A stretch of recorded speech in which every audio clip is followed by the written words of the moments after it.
Hello dear all, welcome back. This is your question number 4 from exercise 8.1.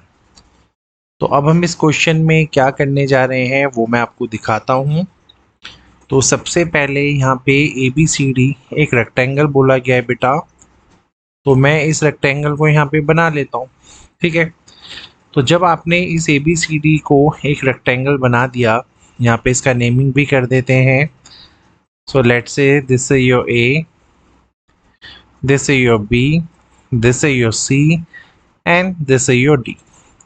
अब यहाँ पे क्या बोला है, ये जो आपका AC है, मैं AC को अगर ज्वाइन करवाऊँ तो AC एक ऐसा डायगोनल है, आपको यहाँ गिवन है AC एक ऐसा डायगोनल है जिसने एंगल A को बाइसेक्ट किया है। अब एंगल A को बाइसेक्ट करने का मतलब क्या है कि अगर ये एंगल 1 है तो ये भी एंगल 1 है, और इसी AC ने एंगल C को भी अगर बाइसेक्ट किया है तो इसका सिंपल सा मीनिंग यहाँ पे ये है कि अगर ये एंगल 2 है तो ये भी एंगल 2 है, क्योंकि ये बराबर आपस में कटे हैं। तो यहाँ तक तो कोई ट्रबल नहीं होगा। तो सबसे पहले पार्ट में आपको दिखाना है कि ये एक स्क्वायर है। तो सॉल्यूशन बहुत इजी है इसका, आपको सारा यहाँ पे हिंट दिया हुआ है। तो हम यहाँ पे क्वेश्चन को स्टार्ट करते हैं। अब क्योंकि आपका जो ए बी सी डी था, मैं माइक को यहाँ रख लेता हूँ और फिर मैं आपसे बात करता हूँ। सो ए बी सी डी यहाँ पे क्या बोला गया है, एक रेक्टेंगल, और रेक्टेंगल में जो ऑपोजिट साइड्स होती हैं वो होती हैं पैरेलल। तो यहाँ से अगर ये रेक्टेंगल है तो ए बी को मैंने क्या किया, ए बी को मैंने सी डी के पैरेलल किया। अब ए बी अगर सी डी के पैरेलल है तो लेट मी टेल यू, तो यहाँ पे ये जो एंगल आपको दिख रहा है और ये जो एंगल 2 आपको दिख रहा है ये आपस में इक्वल होगा, है ना। अगर ये आपका पैरेलल है और AC यहाँ पे अगर एक ट्रांसवर्सल लाइन है तो बहुत सिंपल सा रूल है, यहाँ पे ये जो एंगल 1 होगा ये एंगल 2 के इक्वल हो जाएगा, ठीक है। और अगर आपको डाउट है एंगल्स में तो मैं इनको एक और नाम दे सकता हूँ, आप इसको 1 बोल दीजिए चाहे। तो मैं थोड़ा ना नेमिंग चेंज कर देता हूँ यार, आप लोग कंफ्यूज मत होना बिल्कुल भी, तो कंफ्यूजन नहीं होना चाहिए। अगर आपको ऐसा लग रहा है तो मैं थोड़ा नेमिंग चेंज कर देता हूँ। मैं इसको 1 बोल देता हूँ, इसको 2 बोल देता हूँ, इसको 3 बोल देता हूँ और इसको यहाँ पे 4 बोल देता हूँ, ठीक है। तो अब आपके लिए रिलेट करना थोड़ा ज़्यादा इजी हो जाएगा। तो मैंने यहाँ पे क्या किया है, एंगल 2 जो मेरा है एंगल 4 के इक्वल हो जाएगा। ये है आपकी पहली इक्वेशन, ठीक है। और हमें पता था, हमें इस क्वेश्चन में क्या गिवन है वो भी मैं आपको दिखा देता हूँ। एंगल 1 एंगल 2 के इक्वल गिवन है और एंगल 3 जो है वो एंगल 4 के इक्वल गिवन है, क्योंकि जो आपका AC है उसने यहाँ पे क्या किया है, उसने बाइसेक्ट किया है एंगल A और एंगल C दोनों को। अब यहाँ से बड़ा सिंपल सा रूल है, अगर 2 4 के इक्वल है, अगर एंगल 2 एंगल 4 के इक्वल है और एंगल 4 आपका एंगल 3 के इक्वल है, एंगल 2 एंगल 1 के इक्वल है, तो यहाँ से ये एंगल 1 के इक्वल हुआ और ये एंगल आपका जो 3 है उसके इक्वल हुआ। तो कुल मिला के ये सारे एंगल्स इक्वल हो गए। अब ये सारे एंगल्स अगर इक्वल हो गए तो कैन आई से माई एंगल 1 और माई एंगल 4 आर ऑल्सो इक्वल। तो मैंने यहाँ पे क्या किया, मैंने यहाँ पे एक चीज़ यूज़ किया, एंगल 1 और एंगल 4 को इक्वल बोला, और जैसे ही मेरे एंगल 1 और एंगल 4 ये आपस में आ गए इक्वल, तो अगले स्टेप में मैंने क्या किया, मैंने लिखा कि जो इक्वल एंगल्स होते हैं इन अ ट्राइंगल, तो जो इक्वल एंगल्स हैं एक ट्राइंगल में, मैं थोड़ा सा इसको रब करके फिर से लिख देता हूँ। तो okay, see here, so equal angles जो हमारे होते हैं they have equal opposite sides, उनकी जो साइड्स होती हैं वो ऑपोजिट ही होती हैं। Have equal opposite sides in a triangle, एक ट्राइंगल में। तो सिंपल सा लॉजिक है, अगर इक्वल एंगल्स जो हमारे होते हैं उनका इक्वल ऑपोजिट साइड अगर होता है तो यहाँ पे क्लियरली आपको क्या मिल जाएगा, AD का जो वैल्यू है वो यहाँ पे आपको इस DC के इक्वल मिल जाएगा, ठीक है। अब इसको हम कैसे यूज़ करेंगे और कैसे हम इसका स्क्वायर बनाएंगे, ये भी एक चैलेंजिंग चीज है। अब देखो यार, क्वेश्चन के वापस में आप पहुंचिए, बिल्कुल वापस पहुंचिए। ए बी सी डी एक रेक्टेंगल था, ठीक है।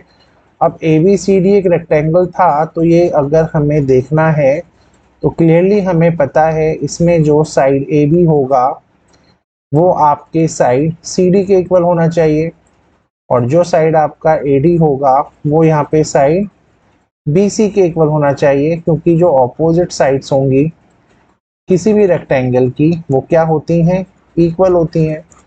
तो यहाँ पे अगर मैं इस प्रॉपर्टी को यूज करूँ तो मैं सिंपली कह सकता हूँ मेरा जो ए डी होता है वो मेरा बी सी के इक्वल होता है, और जो मेरा बी सी है वो यहाँ पे किसके इक्वल है, सी डी, ये मेरा ए बी के इक्वल है। तो कुल मिला के आपने अभी अभी रियलाइज किया this is not a D, this is a B.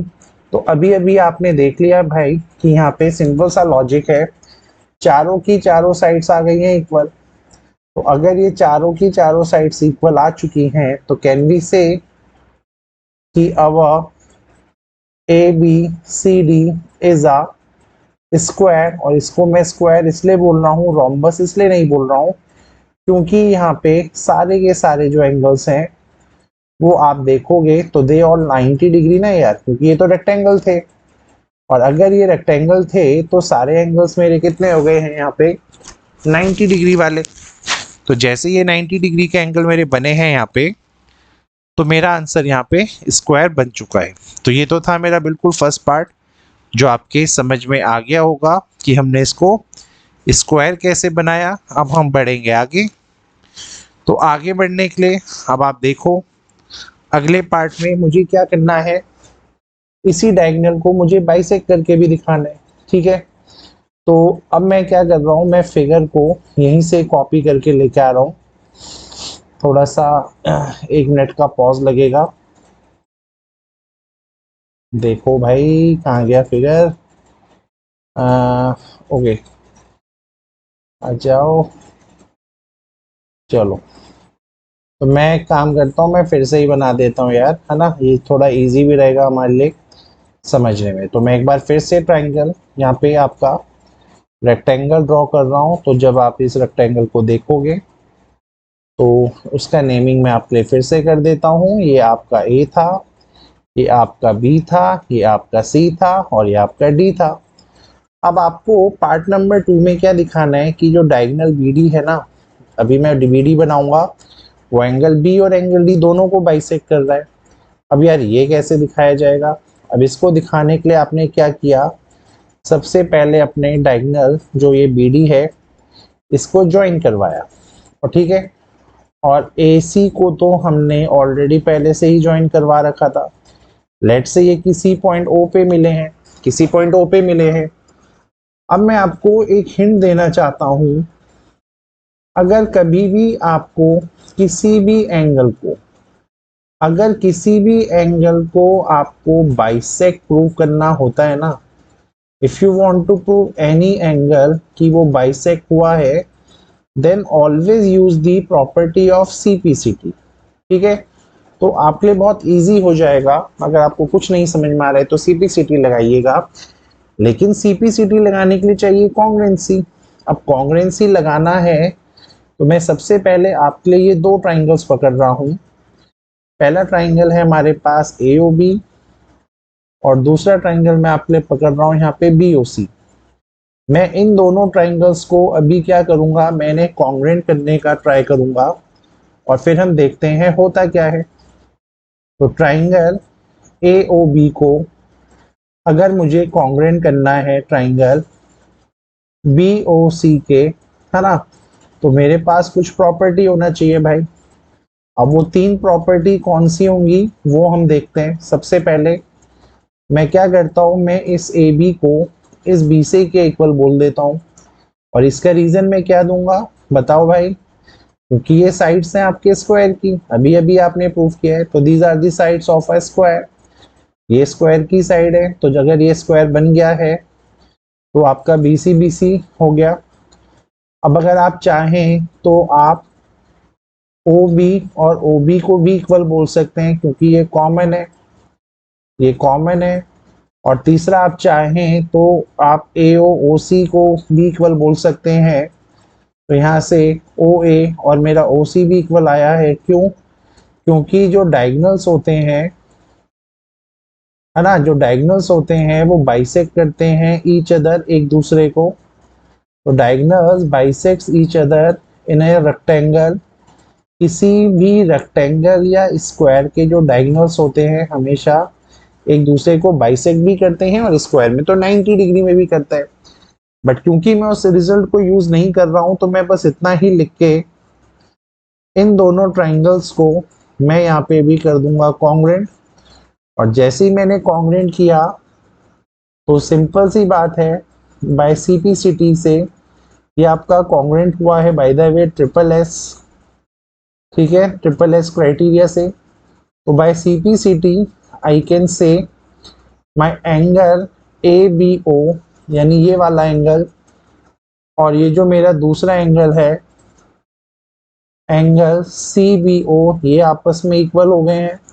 अब ये आपस में इक्वल हो गए हैं तो क्लियरली हमें यहाँ से पता चलता है कि BD ने क्या किया है, BD ने बाइसेक्ट किया होगा आपके एंगल B को। और सिमिलरली वर्ड यूज करके आपको यहाँ पे क्या बोलना है, ट्राइंगल, ट्राइंगल नीचे वाला ट्राइंगल आप पकड़ सकते हो। AOD जो आपका है वो यहाँ पे कॉन्ग्रुएंट बन जाएगा ट्राइंगल COD के, ठीक है। सो यहाँ पे भी बाय CPCT आप कह सकते हो ये जो एंगल आपस में आपको दिख रहे हैं तो ये भी आपस में इक्वल हो गए। एंगल ADO जो होगा वो एंगल CDO के इक्वल होगा। तो यहाँ से मुझे पता चलेगा कि जो आपके OD है उसने क्या किया है, उसने बाइसेक्ट किया है आपका, है ना, एंगल D को। और OD किस पे लाई करता है, OD भी BC पे लाई करता है, इस BD वाले डायगोनल पे। तो इस OD की जगह आप चाहें तो डायरेक्ट BD लिख सकते हैं। So with this way your question is done. Hopefully समझ में आया होगा।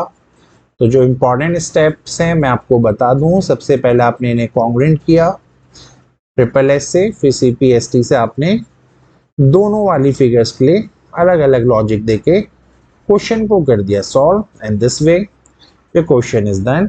Thank you.